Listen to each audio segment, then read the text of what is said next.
বিশ্বকাপের গ্রুপ পর্ব থেকে বিদায় নেওয়ার পর লঙ্কানদের পরামর্শকে দায়িত্ব ছেড়েছিলেন দেশটার কিংবদন্তি ক্রিকেটার মাহেলা জয়বর্ধনে। গুঞ্জন উঠেছিল বিশ্বকাপের আগে দলের সাথে কনসালটেন্ট হিসেবে সনাথ জয়সূরিয়াকে যুক্ত করাটা পছন্দ হয়নি তার, যে কারণে বিশ্বকাপের পরপরই দায়িত্ব ছেড়েছিলেন জয়া।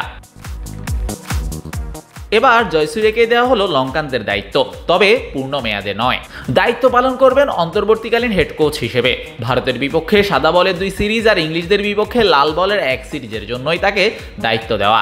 ভারতের বিপক্ষে ঘরের মাঠে জুলাইয়ের শেষে 3 ম্যাচের টি-20 সিরিজের পর 3 ম্যাচের ওয়ানডে সিরিজ, এরপরে বিদেশের মাটিতে অর্থাৎ ইংলিশদের মাটিতে আগস্টের শেষে তাদের বিপক্ষে 3 ম্যাচের টেস্ট সিরিজ।